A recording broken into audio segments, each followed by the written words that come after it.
Real estate ಮಾಫಿಯಾಗೆ ಸಹಾಯ ಮಾಡುವಂತ ಒಂದು ಹೇಳಿಕೆ ಅಷ್ಟೇ. ಹಾ, ಈಗಾಗಲೇ ಬೆಂಗಳೂರನ್ನ ATM ಮಾಡ್ಕೊಂಡಿದ್ದಾರೆ ಕಾಂಗ್ರೆಸ್ ಅವರು. ಆ ATMಗೆ ಇನ್ನೊಂದಷ್ಟು ಜಾಸ್ತಿ ATM ಏರಿಯಾನ ಸೇರಿಸ್ಕೊಳಕ್ಕೆ ಇದು ಮಾಡ್ತಾ ಇದ್ದಾರೆ ಅಷ್ಟೇ.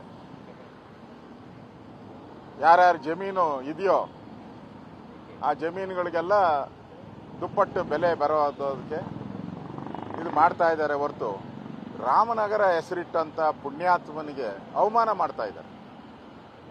ಯಾರೋ ಪುಣ್ಯಾತ್ಮ ಯಾವುದೋ ಕಾಲದಲ್ಲಿ ಪುಣ್ಯಾತ್ಮ ರಾಮನಗರ ಅಂತ ಅಂದ್ರು.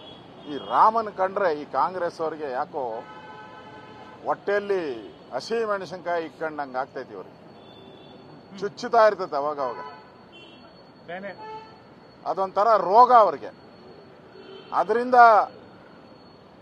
ಈ ರಾಮನಗರದ ಕೀರ್ತಿ ಏನಿದೆ, ಅಲ್ಲಿ ಶೋಲೆ ಅಂತ ಪಿಕ್ಚರು ಇಡೀ ಪ್ರಪಂಚಕ್ಕೆ ಒಂದು ದೊಡ್ಡ ಸಿನಿಮಾವನ್ನ ಕೊಟ್ಟಂತ ಅವರು ಕೂಡ ರಾಮಗಢ ಅಂತಂದ್ರು.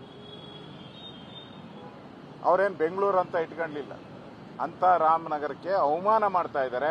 ಇದರ ವಿರುದ್ಧ ರಾಮನಗರದ ಜನತೆ ರೊಚ್ಚಿಗೇಳಬೇಕು, ಇದನ್ನು ಪ್ರತಿಭಟಿಸಬೇಕು.